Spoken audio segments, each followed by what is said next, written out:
In the halls of gold, yet shrouded in night, his mother was a son, his world void of light. A prince unclaimed, a pawn on the board. A son ignored, yet fate held a sword. Paul I of Russia, a Tsar shrouded in mystery, a life imprisoned by suspicion. His reign was a tempestuous cocktail of reform and repression. To truly comprehend the paradox of Paul, one must first venture into the shadow of his mother, Catherine the Great. She was a woman of immense intellect and ambition, a ruler who dragged Russia into the Enlightenment, kicking and screaming. Yet for Paul, she was not a loving mother, but a figure of fear and resentment. Paul was born into a world of whispers and intrigue. His birth, far from being a cause for celebration, was met with hushed tones and raised eyebrows. The legitimacy of his claim to the throne was debated in hushed tones. Whispers of illegitimacy followed him from the cradle. Paul grew up isolated from his mother, a pawn in the game of power. This isolation bred resentment, a deep-seated anger that would fester within him, waiting for the day he could claim what he believed was rightfully his. Behind marble walls a boy would wait, a prince in chains confined by fate. Love a shadow, whispers his bed, a mother's distance, a father long dead. Paul's childhood was a gilded cage, luxurious yet suffocating. He was surrounded by the opulence of the Russian court, yet starved for genuine affection and attention.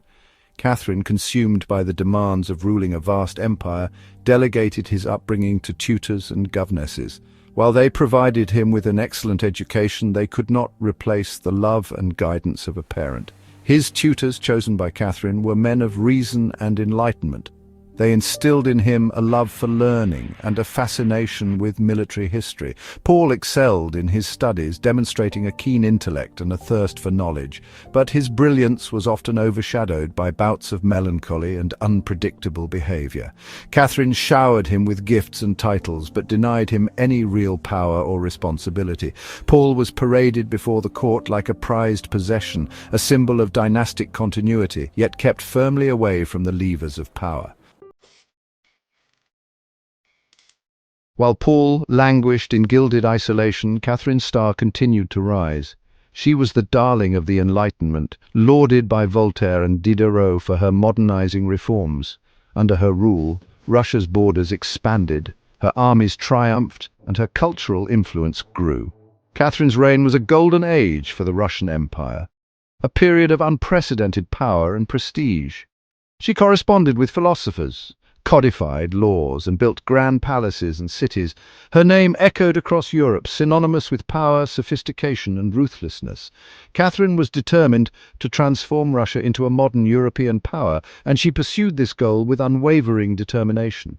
Yet, amidst all this glory, Catherine seemed to forget about her son, the heir to her throne. Paul watched as his mother showered favor on her lovers and illegitimate children. This blatant disregard for his rightful place fueled his anger and resentment, pushing him further into isolation and paranoia. A mother falls, a throne now claimed, but vengeance burned, his heart inflamed, his father's honor restored with might, yet peace eluded, lost in spite.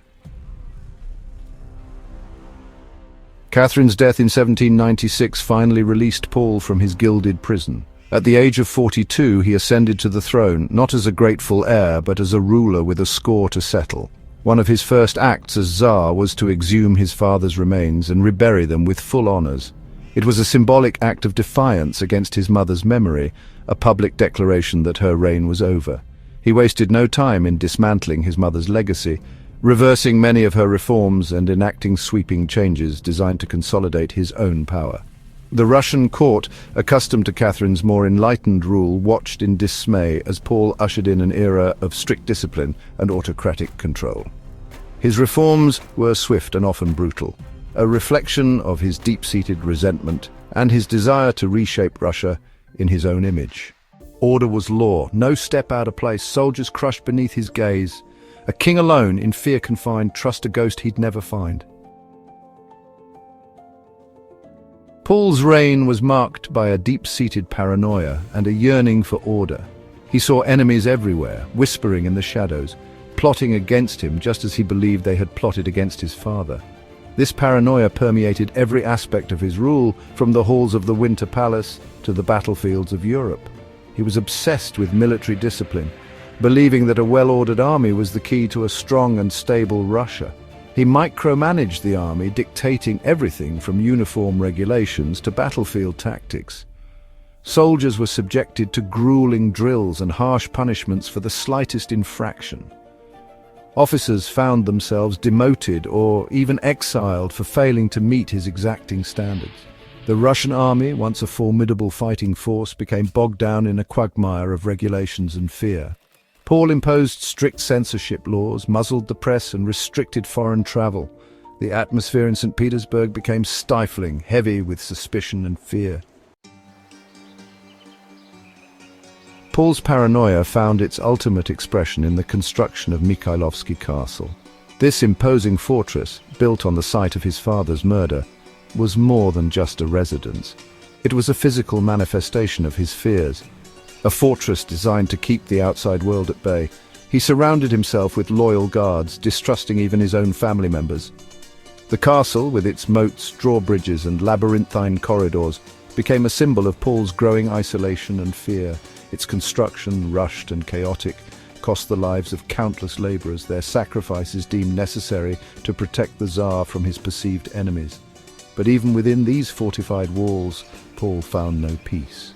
He saw shadows lurking in every corner, heard whispers of treason in the rustling curtains.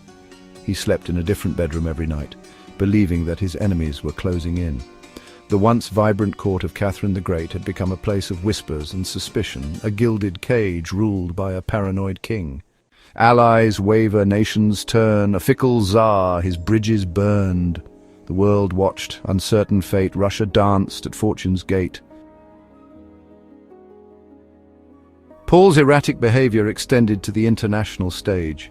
He swung wildly between alliances, alienating potential friends and making enemies of former allies. His foreign policy, much like his domestic policies, was driven by a mixture of paranoia, idealism, and a desire to undo his mother's legacy.